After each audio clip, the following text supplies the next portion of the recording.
Gaur, castinga. Kirmen, ibili mantxago, gizona.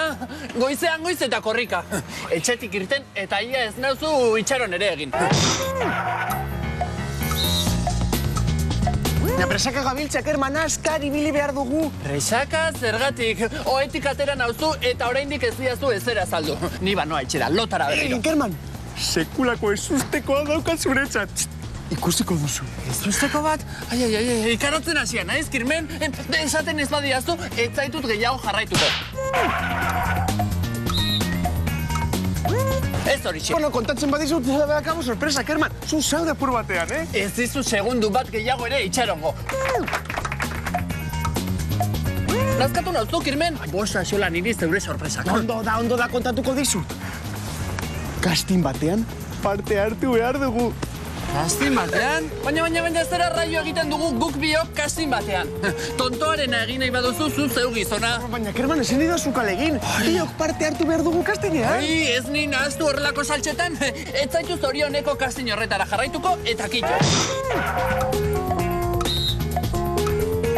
Baina, Kerman, zeu izango zara eta protagonista. Bai, protagonista? Kontu zibili, itxaron eta jarraitu aditzekin. Itxaron didazu, edota atzetik jarraitu dizut esango baitugu. Horren bestez, itxaron nauzu, atzetik jarraitu zaitut, eta tankerakoak baztertu egingo ditugu. Baina gidoia ere badagoala. Noski, hau kontu profesionala da. Eta nik zer esan behar dut. Hau itira zure saldiak. Nik lehen egunero neuzkan begizula. Hori da. Zer dau, Kirmen? Jarraitu. Nire kopeta beti zegoen zimurtuta. Baina zer kontu dau, Kirmen? Txeka! Oi! Egunero nindoan kiroldegin. Baina ez nengoen neure buruarekin gustura. Hilero krema eta produktu berriak nekartzan lurrinden datik. Baina remediorik ez, zahartuta ikusten nuen neure burua.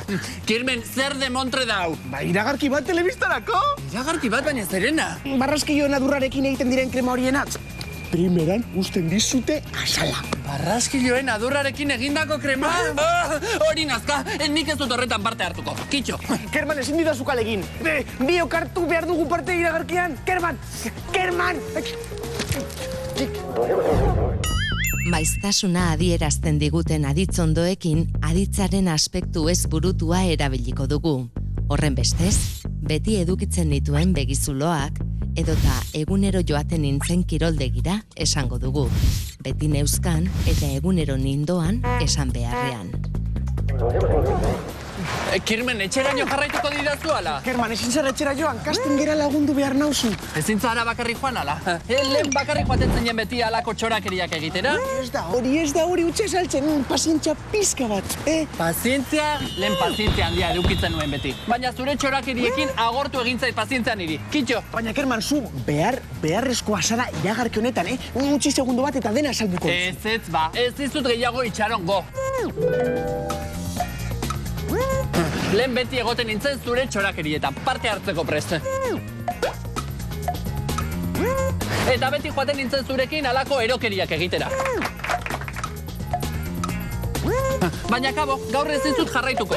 Baina, Kerman, mesedez. Ez ba, lehen ere esan dizut, alako txorakeriak egin nahi badituzu, ederki. Baina zoazu bakarrik zorioneko casting hori egitera. Ezin dut bakarrik egin, begira, hemen argi eta garbi jartzen du. Irakurri, bi anaia eskatzen dituzte. Bi anaia? Barraskilloen adurrarekin egindako krema bat iragartzeko? Ez dute zer ulertzen. Ba, oso gauza simplea da. Zu lehena izango zara, eta ni oraina. Kirmen! Casting batera joateko Kerman konbentzitu nahian ibili da Kirmen gaurko saioan. Lehen da biziko zatian, norbaiti jarraitu eta itxaron egiten diogula ikusi dugu. Beraz, ez dizut segundu bat ere itxarongo, edota ez dizut gehiago jarraituko esango dugu, ez zaitut itxarongo eta ez zaitut gehiago jarraituko erako esaldien tokian. Bestalde, maiztasuna adierazten duten aditzondoekin nahaztu zaigu Kerman. Hala, aditz trinkoen ordez, aditzaren aspektu ez burutua erabiliko dugu. Horren bestez, egunero joaten nintzen kiroldegira edota nire kopeta beti egoten zen zimurtuta izango dira forma zuzenak. Hauxe gaurko ikasgaia lagunok, zuek betikoa, honekin edo harekin, baina egin.